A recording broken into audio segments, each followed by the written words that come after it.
colocando, né?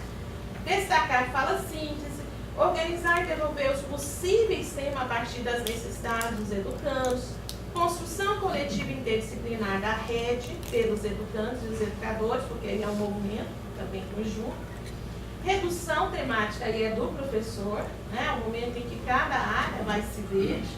Lembrando que o momento da construção da rede não tem a perspectiva disciplinar. Não é assim, eu sou professor de matemática e vai entrar. Não. O que o tema demanda?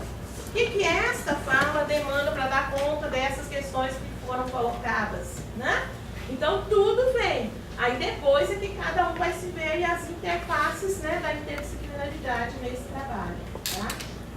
Planejamento e execução das aulas, considerando o conhecimento da realidade, o aprofundamento teórico e a intervenção na realidade. E pensando que é sempre um trabalho coletivo. Por parte do educando. Só que eu acho o seguinte, do jeito que nós começamos até hoje, por exemplo, no ponto que nós começamos até hoje, já teve avanço. Mas ainda não chegamos ao ideal. Tem algumas coisas que realmente precisa também dar um tempo para as pessoas, porque é uma coisa muito radical, assim, você achar que as pessoas vão se dominar tudo de uma vez só. Então, estou fazendo diagnóstico, mas ainda precisa ampliar mais o diagnóstico, aperfeiçoar o diagnóstico. Muito foi dirigido no começo, mas eu acho que avançou muito eu acho que a gente precisa aperfeiçoar isso que ele perguntou aqui, eu acho legal. É uma forma de aperfeiçoar, né?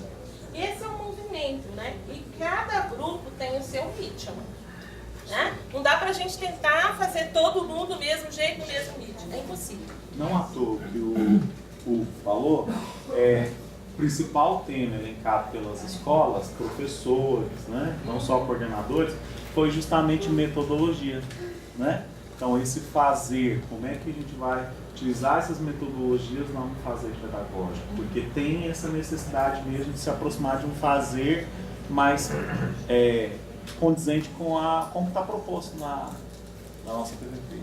Mas eu acho que naquela avaliação, eles vão falar de metodologia nesse aspecto, nós até conversamos sobre isso. Entendeu?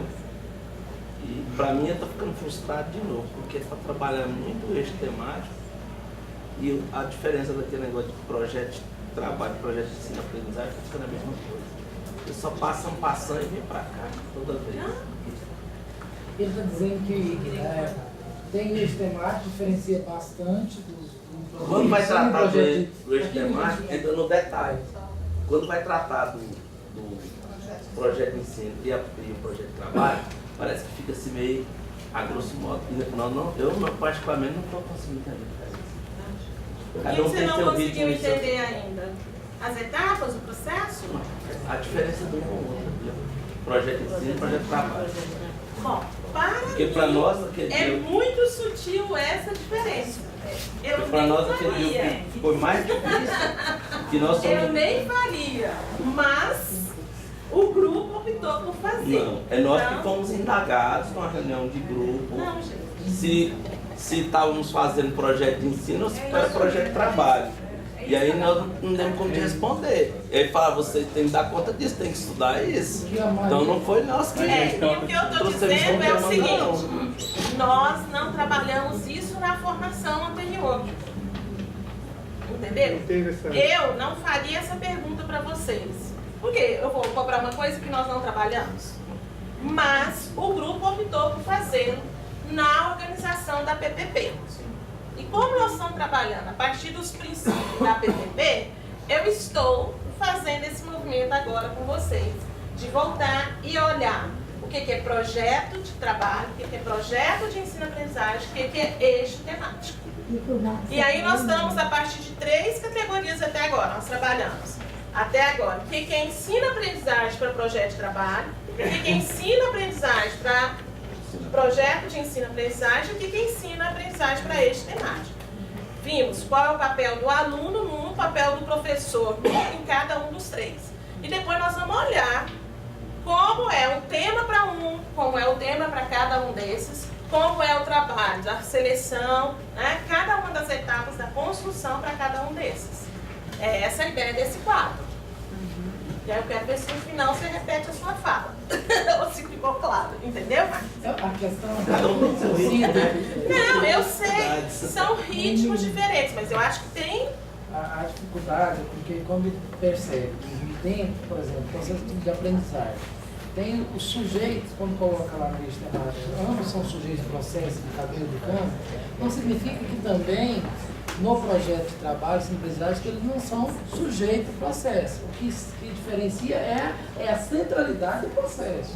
Né? Você tem uma centralidade muito maior aí no projeto de trabalho, no projeto de simplicidade, no sujeito educando, mas que essa relação da troca, ela não é tão presente, porque precisaria ser, mas não é tão presente. E a questão do facilitador e do mediador foi bem colocado por você, eu acho que foi muito esclarecedor. Ou seja, você tem no projeto de trabalho um sujeito educador que vai facilitar o processo de ensino-aprendizagem, né, buscando essa aprendizagem, enquanto que no projeto de ensino-aprendizagem ele vai um pouco além no processo de intervenção, mediação. Então, se ele vai trabalhar com matemática, ele não vai deixar só o aluno buscar por si e conseguir a construção do processo do conhecimento.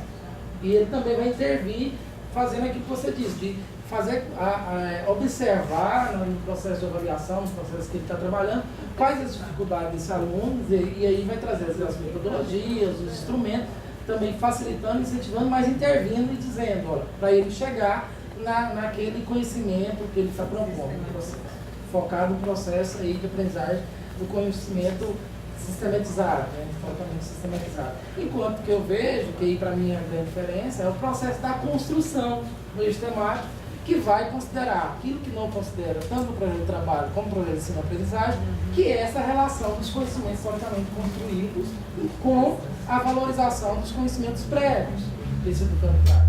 E aí eu percebo que no eixo temático, essa realidade da relação sujeito-educando com o sujeito educador, ela tem que ser um ponto de equilíbrio de respeito mais mútuo do processo da aprendizagem e da construção da aprendizagem. Então essa é a grande dificuldade. Acho que para mim está o desafio aí. Em todos os três é o processo do educador compreender esse processo, mas aqui no eixo temático ele vai ter que ter um olhar muito diferenciado para fazer o desequilíbrio da função, respeitando esses saberes que traz. Para mim é um pouco isso, né? Mas isso é difícil mesmo, acho, essa compreensão, tenho mesmo essa compreensão dos dois, como a própria Maria Lília trouxe, mas são coisas muito sutis. Por exemplo, uma sutileza que está para mim, meu ver, é essa questão do facilitador e do mediador, que Celso Vasconcelos traz, aí que o Hernandinho vai trazer aqui no processo do projeto de trabalho. Bom, agora, no caso do eixo, em relação ao educando, a participação ele vai se dar em todo o processo de desenvolvimento, desde o momento em que você vai definir, fazer o diagnóstico, definir o tema, né, o desenvolvimento e a avaliação do eixo. Desde o diagnóstico sociocognitivo, o levantamento da realidade, quais são os interesses, quais são as necessidades. Aqui lembrando que esse trabalho ele vai partir da escuta, né, em todos os três casos, tá, para elaboração. Agora, com uma diferença. No caso do projeto de trabalho, é feito e devolvido para os alunos para ampliar o tema.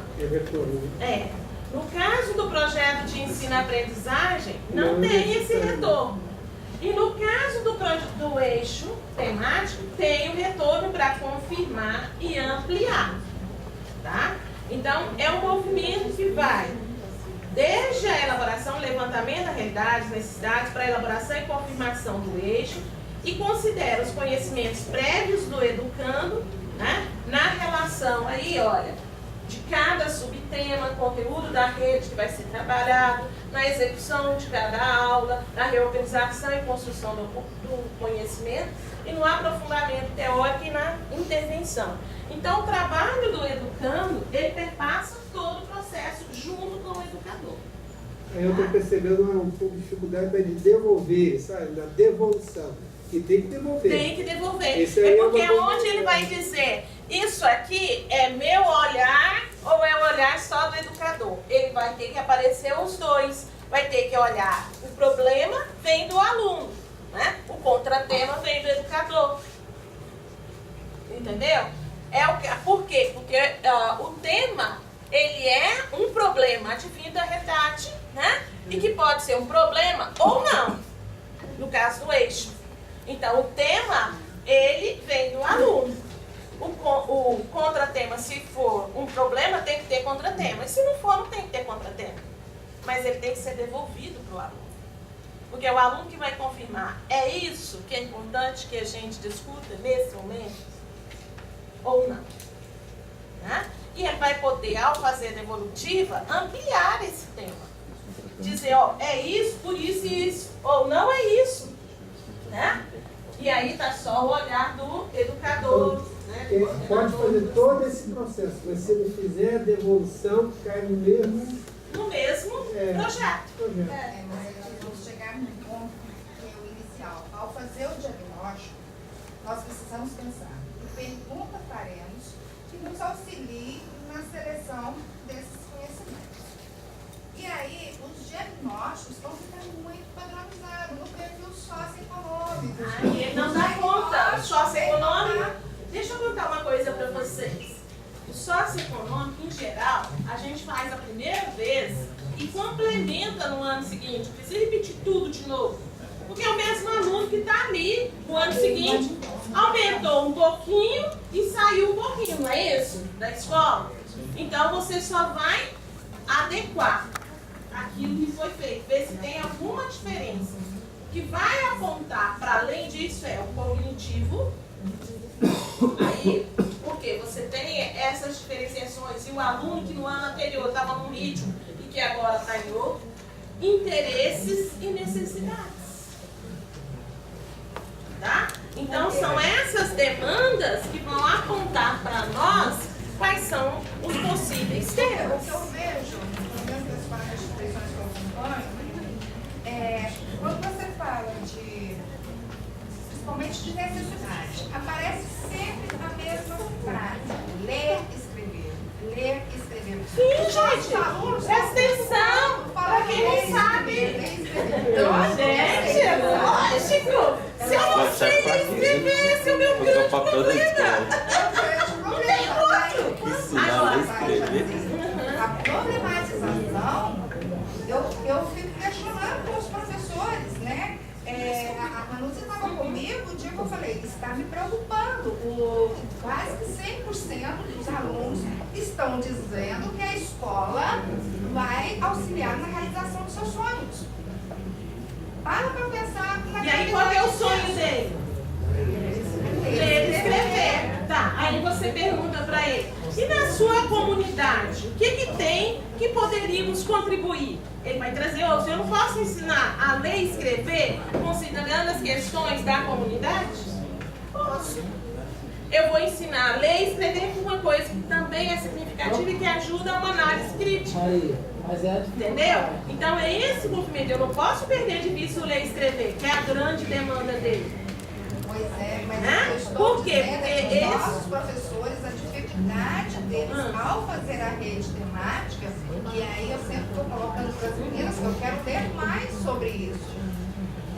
Primeiro, quando a gente fazer a interpretação desses dados, problematizar esses dados e fazer essa Deixa eu fazer uma relação. Deixa eu te falar uma perguntinha mais que você precisa fazer. Além de perguntar para ele quais são os temas de interesse, quais são as necessidades, quais são os problemas que eles vivem na comunidade, eles vão levantar. Né? Problema, o ônibus. Problema, falta de segurança, iluminação. Ele vai falar. Tem uma perguntinha básica aí. Por quê? Ao explicar o porquê, por que ele quer aprender a ler e escrever? Porque eu vendo a Avon e eu quero saber anotar a lista de compras, de pedidos das minhas clientes. Olha aqui, não é só ler e escrever, é ler e escrever para alguma coisa. Eu quero ler e escrever porque Porque assim eu vou poder pegar o ônibus e ir na casa da minha filha, Que que mora do outro lado da cidade. Autonomia e identidade. Autonomia. Entendeu? Então, assim, eu tenho que perguntar qual é o tema de interesse, qual é a questão e por quê. O Paulo Freire fala isso no capítulo 3 do Pedagogia do Oprimido, né? Não é só uma expressão, o problema seja a expressão da realidade, mas como é que eu vejo isto, né? Então eu preciso explicar, eu preciso dizer por quê, como é que esse aluno está vendo esse problema. O problema é a falta de, alguém falou que é falta de segurança no bairro. Por quê? Porque eu quero sair no final de semana, não tem jeito de sair com a namorada. Então eu tenho que entender qual é a visão que ele está tendo dessa segurança, ou da falta de segurança. O problema é falta de segurança no bairro. Porque na televisão sempre passa isso. Pode ser, às vezes eu não saio nem da minha casa, o mundo eu vejo pela janela da televisão, que a televisão só mostra morte, só mostra acidente, só mostra, entendeu? Então eu preciso entender o porquê, qual é o olhar que ele está tendo. Esse é o nosso pulo do gato. Para não ficar só no problema, mas qual é a explicação que ele dá a esse problema, né? Porque aí ele vai dizer para mim, é esse o problema, mas suponhamos que ele diga, a violência é porque eu preciso sair, tá? Ou então, porque não tem policiais na rua. Então se tiver policial na rua, acaba a violência? Não, isso é parte da explicação de um problema, mas não é todo o problema, né? Então aí eu vou buscar os vários olhares dos alunos que trazem sobre essa temática, por exemplo, que seja a eleita, né? E o que mais que eles precisam saber? O que eles já sabem? O que mais que eles precisam saber? O que eles sabem e que precisam desconstruir, porque às vezes está equivocado. Então esse é o movimento que eu preciso fazer, né? Bom, agora voltando em relação... Aí o detalhamento, quando eu chego nisso que eu estou falando, que é como é que se ocorre a aprendizagem, a função do educador e do educando. Então, para chegar nisso... tem que ser rápido.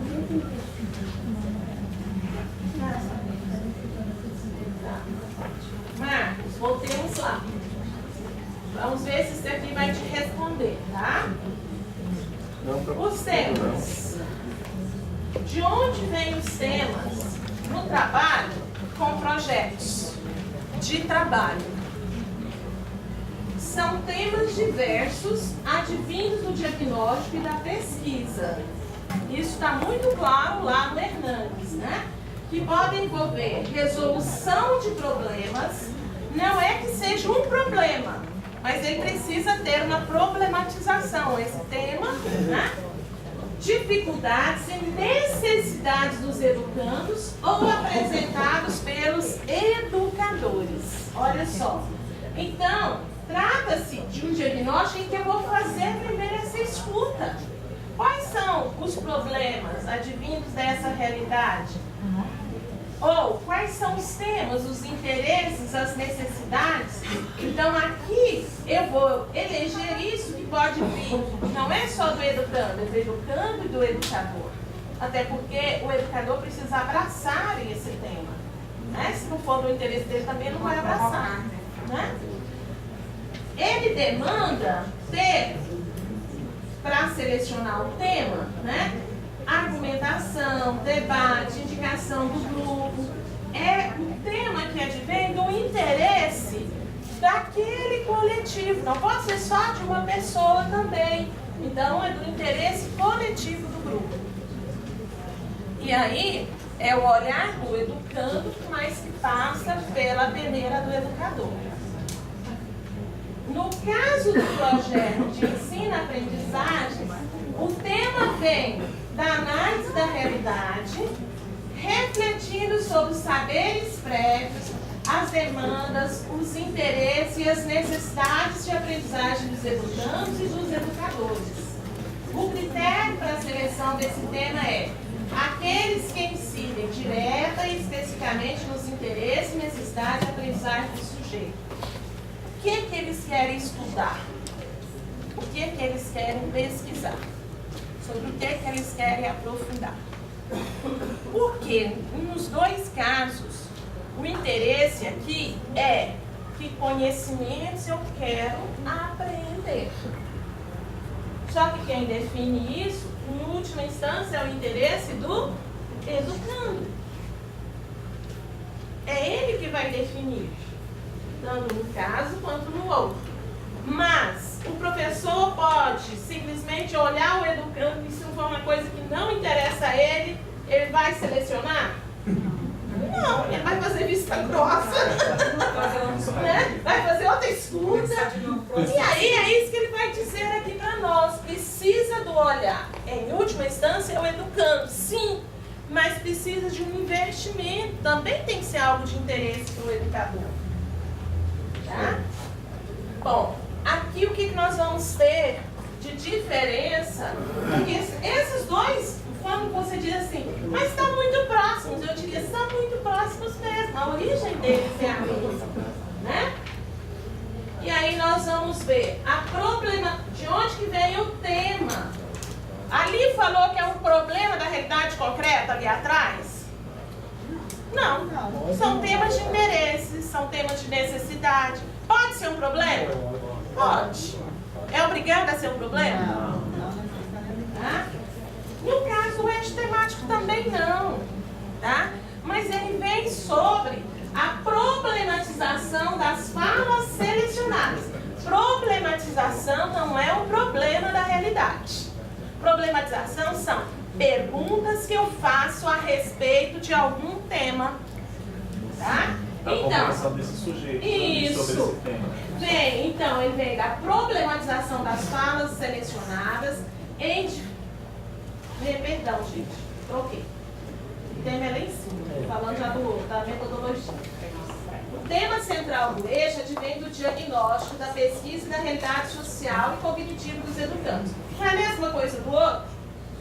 Sim, o que vai ter de diferente? Perfil, vocês falaram, o perfil. Universo, vocabulário, no caso da alfabetização, onde é que Paulo Freire tirava o tema gerador? Da fala, da comunidade, da escuta, dali era do universo vocabulário. Ou seja, como é que era a linguagem daquele povo? Tá? Era da linguagem cotidiana, do dia a dia, é que eram selecionadas as palavras, com base em 3 grandes critérios. Primeiro critério, que fossem palavras que fossem grávidas de mundo. O que significa isso? Que tivesse sentido e possibilitassem analisar esse mundo em que eles estivessem inseridos. A segundo critério, palavras que possibilitassem apreender o universo da nossa fala no campo fonético e fonológico, que dessem conta de todas as dificuldades da nossa língua. E que não ficasse só repetindo babá, bebê, né? Mas que fossem palavras que numa palavra tivesse uma variedade de sílabas. E que fossem significativas essas palavras e possibilitassem analisar a realidade. E o terceiro critério, que possibilitasse o processo de análise crítica e politização desse sujeito. Então, que tivesse todas as famílias silábicas, no conjunto de palavras selecionadas, que fossem grávidas de mundo, ou seja, palavras que tivessem sentido e significado para esse sujeito, e que possibilitassem análise crítica da realidade e a politização do sujeito. Eram esses 3 critérios básicos. Para quê? Para as palavras que iam compor o universo das palavras que seriam trabalhadas. Depois ele diz, essas palavras compunham um tema gerador. Por que ele diz isso? Porque a primeira parte do trabalho, ele vai discutir um movimento que era importante naquele contexto, que era o movimento de escuta dos sujeitos, mas mais do que isso, era um movimento em que eu pudesse discutir depois esse assunto com aquele grupo E ao fazer isso, discutir a realidade deles. Por isso que lá, ó, de onde que vem? Do perfil, do universo, vocabulário, dos interesses, das necessidades. E é motivador de subtemas e conteúdos, não permitindo divagações para outros temas. Então, está eleito ali o tema que vai ser trabalhado. Quais são os critérios de seleção dos temas? Seleção de falas significativas, o diálogo entre o sujeito, o nível de incidência, quantas vezes apareceu? Não pode ser só para um sujeito, tem que ser para o coletivo, né? Palavras que sejam daquela comunidade, não só de uma pessoa, tá? Advém da realidade pode ou não ser um problema na comunidade. Traduzem necessidades, saberes e conteúdos para verticalização e superação do tempo. Então aqui você retira as possibilidades do tema. Claro que esse tema depois você precisa ser desenvolvido, a metodologia a gente vai ver, né? Mas é dali que advém o tema. Tema seja da palavra geradora, seja do eixo temático que nós estamos trabalhando. Certo? Bom, no caso da problematização, olha, lá em cima você elegeu o tema do projeto de trabalho. Definido o tema, eu vou fazer o quê? Perguntas a esse tema. Essas perguntas que o professor vai fazer ao tema e os alunos também vão fazer ao tema, o que ele quer pesquisar sobre esse tema, tá? É o momento de problematizar, o momento de pegar o tema e levantar as questões de interesse sobre ele. Quem é que vai dizer isso? Em primeira instância, é o aluno. O que eu quero descobrir? Ah, eu quero pesquisar sobre como é que se faz como chama, gente, para chegar lá em cima? Um elevador. Um elevador. E aí eu vou buscar isso, mas quem que vai buscar? Primeiro é o aluno. O que ele quer saber disso? É a mesma coisa que o aluno chegar e falar assim, eu quero saber como é que uma criança nasce. Aí a mãe vai e conta, né? Ela fala, não, como é que ela nasce? Se é no hospital ou se é no... Então eu tenho que saber o que é que o aluno quer saber daquele tema, daquele assunto. Claro que enquanto professor eu vou alargar o tema, mas o primeiro passo é o que ele quer saber do tema. É a partir dessa escuta que vem aqui esse movimento, né? De indagar o tema, levantar as questões de interesse sobre ele. Isso, em primeira instância, remete ao aluno, volta ao professor, né? Então esse é um movimento que se sabe, que se deseja saber sobre o tema. No caso do projeto de ensino-aprendizagem, a problematização é o momento de identificar qual é o problema central, quais são as possibilidades de aprendizagem desse tema, né? No processo de desenvolvimento, trazer indagações sobre os temas de interesse, os fatos que estejam ocorrendo na comunidade, o que esse aluno já sabe, o que ele deseja saber, o que ele precisa saber desse tema. Quem que vai dizer o que ele precisa saber do tema? É o educador. O que ele já sabe é o aluno. O que ele quer saber é o aluno. Agora, o que ele precisa saber é o educador, que vai avançar, né? Outros problemas correlatos. E Oi. Quando você fala assim, que ele já pergunta, deseja saber o que ele já sabe, é para poder, no caso, intervir no processo. Intervir no processo. Porque aí o professor vai alargar o tema. Lembra que a gente falou que é o educando e o educador?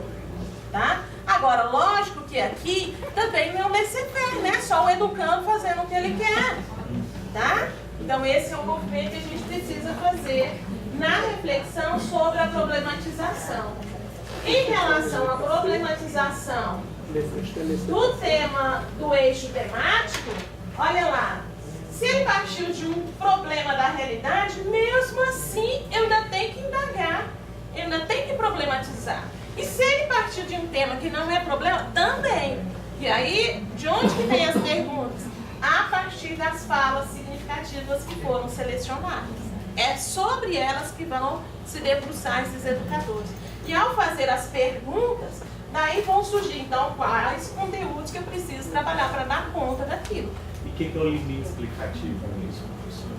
Bom, o limite explicativo é uma questão que é interessante, porque você, quando vai fazer esse movimento, né, você tem, na construção, o educando, ele tem um olhar sobre a realidade. Quando eu disse, cadê um exemplo que eu dei aqui? De segurança. Da segurança. Que ele falou que a segurança, porque falta policial na rua. É verdade isso? Não, A falta de segurança é porque falta policial na rua? É verdade. É suficiente essa verdade? Não, ela é uma meia verdade, porque ela não explica toda a questão. Ela precisa de outros elementos. Então, tá aí o limite explicativo da fala do educando, né? Sim, é algo que eu concordo com ele. Quer dizer, se a gente tivesse mais policiais na rua, provavelmente diminuiria o índice de violência. Mas acabaria com tudo? Não. Até porque os policiais também hoje, né? Mas não é só por isso. Porque não é suficiente. Você tem violência doméstica, você tem vários tipos de violência, né? As violências que estão no nosso cotidiano, né? Se a gente for elencar, são inúmeras. Nós não estamos recebendo aí uma violência enorme em relação à questão da aposentadoria, tá? É uma violência, né? Você tem vários tipos de violências, né? Então é interessante a gente perceber o limite explicativo daquela questão que está posta, da violência, sob o olhar do educando, e o que mais que ele precisa. Né? Então é hora que eu vou problematizar, vou indagar isso no nível micro, local, micro, macro, e retornar ao local, né? Indagando as falas, explicitando os conflitos presentes na visão de mundo da comunidade, dos educandos, trazendo aí os limites, e apresentar a visão de educadores contrapondo a essa visão dos educandos, né? Surgem então aí os conceitos. Sim. Pela sua fala agora sobre a problematização, na problematização vai voltar o educador e o educando, os três também não vai problematizar em conjunto. É porque a problematização, no caso do eixo temático, ela é do educador. Por quê? Porque ele parte da fala do educando, é onde ele percebe qual é o limite explicativo da fala do educando. Quando que volta o educando, o educador? Quando ele definiu o tema, que é devolvido, e quando ele compõe a rede. De volta você traz o educando para ampliar o que mais que ele quer saber. E quando você leva para a sala de aula o tema, que aí ele vai, a partir daquela fala, o que mais? Ele vai trazer o olhar dele. Então, assim, são vários momentos que o educando entra. Mas nesse momento da problematização é o olhar do educador sobre os limites explicativos da fala do educando. E nos outros dois é em conjunto. É em conjunto. Mas aí É em conjunto, mas você tem momentos diferenciados. Por exemplo, quando você pega lá na PPP da EAGE, eu acho que mais do que na PPP, no livro mesmo do Hernandes, você vê onde é que entra o educador, ele o problematiza, tá? E ele leva para o educando, que vai ampliar a problematização. Depois ele volta para o educador. Não é os dois juntos ao mesmo tempo. Entendeu? Maria Emília, só uma questão de ordem. Como o nosso tempo está corrido, nós vamos ter que reorganizar aqui o planejamento e aí vocês me ajudem a reorganizar. Eu penso que nós não podemos passar para análise do material sem a conclusão desse movimento aqui que a Maria Emília está fazendo. Até porque ela está retomando alguns conceitos, porque tem gente nova compondo esse quadro, né? Por isso que ela está fazendo questão de retomar ponto a ponto. Então, se for o caso, a gente pode deixar a socialização final para o próximo encontro. Porque aí a gente termina aqui essa análise, vai para essa explanada, essa retomada geral, vai para a análise do fazer pedagógico lá na instituição que está aqui conosco, termina essa análise e socializa no próximo encontro. A construção da pauta do encontro ampliado, de certa forma, a gente tem que fazer aqui, porque vocês nos ajudam a conduzir no próximo encontro ampliado. Então, vou agilizar aqui. Então, por favor. Mas agora já está bem Objetivo, olha só, levantamento de finalidades em âmbito geral e específico. Aqui, o projeto de ensino-aprendizagem também é um movimento em que você vai projetar as finalidades, tanto do ponto de chegada, né, quanto a partir do tema que você levantou. E, no caso do projeto do eixo temático, você vai, é o movimento em que você vai buscar apontar o objetivo final do processo e o ponto de chegada, né? Os conteúdos. Conteúdos, no caso do projeto de ensino, do projeto de trabalho, é o momento que você vai sequencializar envolvendo educador e educando, tá? Por quê? Porque quem vai sequencializar no primeiro movimento, o educador, mas ouvindo o educando, junto com o educando, tá? Envolvendo o educador e o educando, atendendo às demandas do educando. Então aqui, olha, são demandas, desculpa, do tema, não é do educando, do tema. Que veio do educando, né? De forma não fragmentada, não rígida dos conteúdos. Deixa eu fazer uma coisa aqui, Ju. Pronto. Que podem ser, né, modificados na interação da sala de aula, de forma interdisciplinar e globalizada, né, tentando aí fazer a integração com o objetivo de relacionar esse processo. Né? Esse conteúdo não é um crítico social que nós falamos, né? Não é. Né? Para, em seguida, fazer a identificação de cada componente curricular. Tá vendo? Tanto no caso do projeto quanto no caso do eixo, para que a gente possa fazer um trabalho interdisciplinar, não pode ser assim. Cada professor planeja, delegue o tema, cada um vai planejar a sua área. Não é isso. Tanto no caso de um quanto do outro, eu preciso compor o quê? A rede de conteúdos que vai ser trabalhada. Os subtemas, a rede, independente de dizer é português, é matemática, história e geografia. Depois é que a gente vai ver onde cada área entra. Porque se eu fizer tudo separadinho e depois querer juntar, não junta o injuntável. Não junta. Não vai caber. Né? Então tem que saber quais são as demandas do tema. E a partir das demandas do tema é onde cada área entra e ela entra em interface com qual área. É isso. Depois sim cada um vai planejar o seu ou em interface com a outra área. Entenderam? Então esse é o movimento que é feito para fazer o trabalho interdisciplinar. Professora, eu estou segurando aqui para perguntar, já tem um tempinho já. Sim. Mas, e é uma sugestão também, acho que para todos nós. Não sei se sou só eu, se é uma realidade só minha, se for, cada um vai se posicionar quem está acompanhando a EAD. Mas uma das grandes situações, e o que aconteceu até como discussão na última formação, foi o fato de o tempo que a gente tem para a realização deste processo todo, de levantamento de falas significativas, de devolutiva para os educandos, né, de vai, volta, vai e finaliza.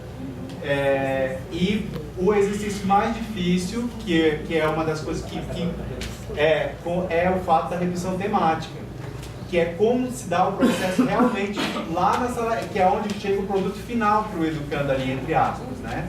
Vou usar esse termo assim. Um grande desafio que tem sido enfrentado, pelo menos eu tenho enfrentado isso bastante, é o fato de que o professor ainda, e eu não julgo eles por isso, porque é difícil. Porque o professor sempre foi, a gente se formou com as caixinhas, o professor achou mais fácil e desenvolve o trabalho com as caixinhas, e sair da caixinha agora não é uma situação muito simples. É uma situação muito desafiadora, é um problema que está sendo enfrentado ali e rasga e dói, e na hora de discutir a situação é dolorosa para quem ainda não está acostumado com esse tipo de trabalho. E assim, eu estava conversando aqui com a colega, gente, será que sou só eu que estou sofrendo? Porque assim, quando a gente vai para a escola, o professor chega na gente e fala, Marcos, eu não estou conseguindo fazer. A coordenadora fala, Marcos, eu até tento ajudar, mas o professor se blinda em algumas situações. Por quê? Porque esse momento de diálogo e escuta do aluno nunca houve.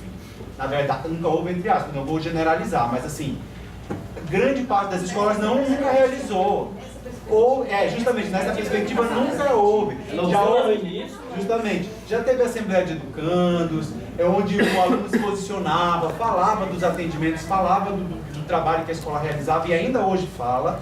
No entanto, quando você vai fazer um momento como esse, os professores pontuam isso, eu estou trazendo fala dos professores, que o tempo, pelo fato de hoje nós trabalharmos com uma perspectiva semestral, o tempo é insuficiente para que se tenha uma rede temática construída, finalizada, e ali, em tempo hábil, o professor possa desenvolver um trabalho semestral, ou até mesmo anual, né? Porque a grande parte das escolas hoje opta por trabalhar anualmente, por mais que o aluno avance, por mais que o aluno... Então, assim, eu estou trazendo uma questão, esses dois pontos, né? Que é a questão de dar... Eu sugeriria, porque eu acho que a gente também não pode só pontuar, que se fosse possível, e a gente já fez em outros momentos, na época do projeto Pranatec, da gente ter vivências práticas de construção de rede temática. Temos vários profissionais de várias áreas aqui. Eu sou da educação física, colega da história, colega da geografia e tudo mais,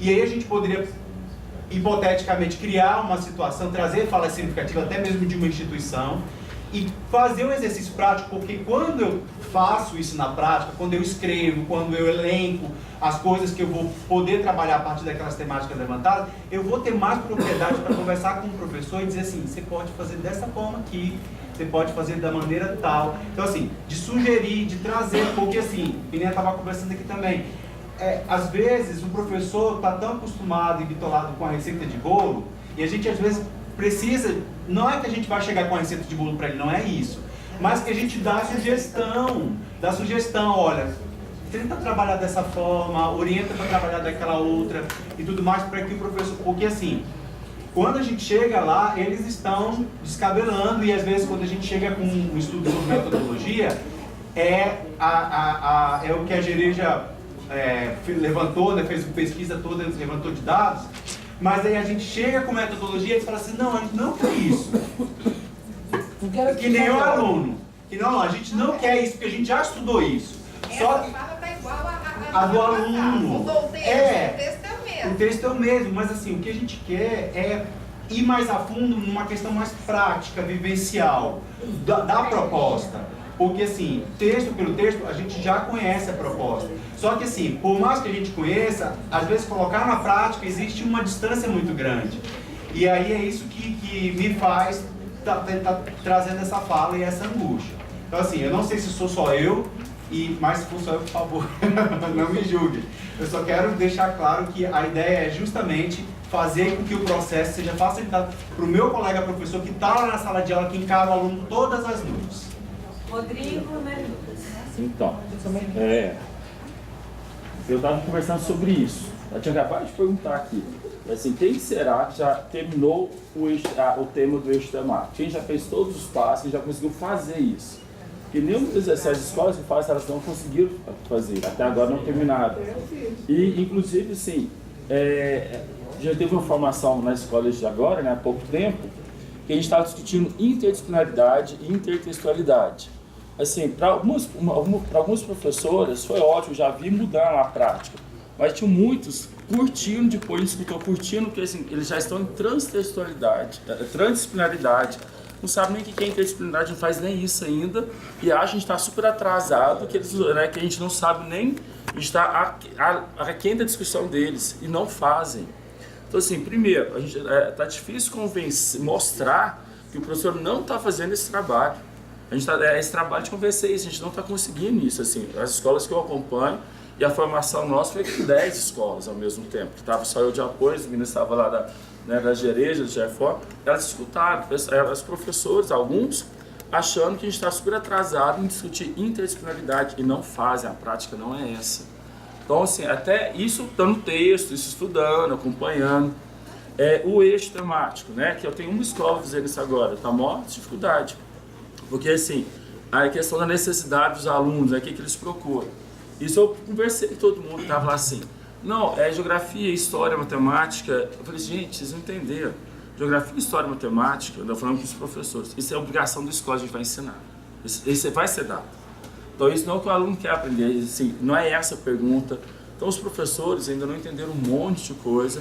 Eu estou com dificuldade também, acho que falta mais uma parte prática, né? Até mais que eu nunca vivenciei o eixo temático lá na sala, na escola, agora que a gente está com isso mesmo. Então é o seguinte, nós já estamos metade de abril, metade não, mas que o mês de abril, até terminar, já vai ser metade do mês, se terminar na metade do mês, está acontecendo as aulas lá, cada um na sua caixinha, não sai, né? Assim, você vai na escola, inclusive uma das escolas que fez a melhor apresentação do trabalho era interdisciplinar, interdisciplinaridade, o melhor trabalho da escola é a escola que mais apresentou resistência para mim, assim, que eu tive maior embate com a escola, muita discussão mesmo. Eles não fizeram o trabalho, só que na hora de escrever, pôr no papel, eles fazem lindo. Vão lá, fala, assim, faz uma apresentação de primeira. Mas na hora lá na prática, não adianta, cada um no seu canto. Cheguei a conversar, agora depois da formação, fui falar com o coordenador da escola, e assim, eu fui na professora que falou mal da formação. Falei assim, cadê a professora? Era dia de estudo dela, não estava na escola. Falei assim, então me dá o planejamento dela, eu quero ver o planejamento dela, quero ver nesse trabalho. Ela não entregou o planejamento. Então assim, essa é a realidade que está lá na escola. Então a gente tem muitos professores, assim, muitas vezes falam que sabem demais, mais do que a gente está discutindo no passado, que não precisa fazer essas discussões, que faz um discurso super bonito, pra gente, mas na hora da prática ele não apresenta, não faz e não aceita você falar. Essa escola, minha coordenadora está aqui, até acho que ela já sabe qual que é a escola, assim, a ponto da coordenadora ter saído da escola, mostrando que o trabalho não estava sendo feito. E a preocupação, metade do mês, não está pronto o eixo temático. E as escolas têm não está pronto o projeto. Como é que está sendo dado esse conteúdo? Assim, eu sei como está sendo dado. Mas, ou seja, está cada um fazendo do seu jeito, quando começar a fazer, já acaba o semestre. Aí tem que começar de novo no semestre. Assim, a partir do que já foi construído, mas aí começa todo de novo. Aí de novo vai a mesma confusão de novo. Então a minha preocupação também é muito grande sobre isso. Eu tinha acabado de perguntar, e aí, quando a gente vai conseguir começar? Como é que vai conseguir efetivar assim, no máximo um mês? No máximo, sei lá, isso aí porque a aula está acontecendo. Ou não precisa disso, de repente, né? Aqui, mais um, depois o Marcos. Mais um. Valeu muito. Nessa questão que o Rodrigo está colocando, né, do tempo lá, a gente ouve muito assim, mas precisa sentar o coletivo. Aí a gente só senta o coletivo no dia que tem o planejamento. Ou no dia da formação, porque aí é o dia que está todo mundo junto. Na escola que tem coletivo de hoje professores, ainda tem professores fora, dá para ir sentando e fazendo trabalho. Uma das escolas que eu acompanho, por exemplo, são 5 professores, cada professor com 2 disciplinas, 3 deles, e está com teste. 2 professores são de licença, tem 4 disciplinas lá que estão sem aula agora. Como é que senta o coletivo? No último planejamento, eu sentei com a coordenadora, com 2 professores, e a gente vai tentar fazer. Então, nós estamos entrando em abril e nenhuma das 3 escolas está pronta. Tem um exercício interessante. Em uma das escolas, eu fiquei muito feliz de ver, apesar da dificuldade, o exercício feito para chegar nesse processo. Na outra, e aí eu acho que a fala do Marcos, por mais que a gente está tentando fazer, essa coisa de fazer lá na prática nos foi esse desafio. E eu vou citar o nome da colega Fernandes, que ela está agora como coordenadora e ela se sentou comigo. Eu falei, poxa, a Jaqueline e a Marisa estiveram lá, fizeram uma análise do diagnóstico, pesquisa evolutiva, a gente sentou, já viu fazendo uma discussão. E aí ela colocando pra gente, nossa, a gente está orientando, e aí quando a gente vem para esse lado, a gente encontra inúmeras dificuldades. E aí a gente começa a entender por que muita coisa não funciona, por que muita coisa não anda. E olha que ela está fazendo um exercício, um movimento tremendo na escola. Mas aí você ouve de um professor extremamente experiente, quase aposentando, que se acha e ele fala assim, não, mas a gente tem que adequar mesmo. A fala que eu tenho com os meus alunos lá na escola X, não pode não ser a mesma fala. Com eles eu vou ter que moderar a minha voz, com eles eu vou ter que moderar a minha fala. Você não entende nada, você não chega ali. Professor, não é isso que a gente está dizendo. Adequar o conteúdo não é isso, não é minimizar a fala, não é minimizar o conteúdo para eles. uma pessoa de extrema experiência. Aí, na hora que vai para a sala, detona na prática. E está sendo feito um movimento muito bacana de tentar pensar, mas é um exercício, como disse a Denise, de tirar leite de onde não tem. De ter que toda hora falar isso. Pessoal, agora é isso. Pessoal, isso. E ter que quase reduzindo, porque não sai. E isso não é de hoje. Há quanto tempo que essas metodologias estão lá propostas? Esse exercício de fazer, ele é novo mesmo. Mas ele, às vezes, dá uma certa exame, fala, poxa vida, né? Parece que a gente está caindo de outro planeta, que é algo que não existiu. E essa preocupação mesmo, nós vamos chegar no meio do ano, e o que está sendo feito? Não está sendo feito o que era para ser feito. E não é porque a coordenação não está. É porque quem, desde o começo, está naquela coisa, enquanto a rede estiver pronta, eu não faço. Não consegue entender que o processo está sendo feito. Né? Nós vamos chegar aqui no momento, mas que ainda está sendo. Deixa eu dizer algumas coisas aqui para vocês vão responder tudo, né? Acho que eu vou começar por você. Quando nós lemos o material que foi produzido, eu olhei de todas as unidades, né? E foi passado com exceção, acho que de uma, né? Da central, ficaram faltando algumas escolas, né? Faltou uma também E duas da central, né?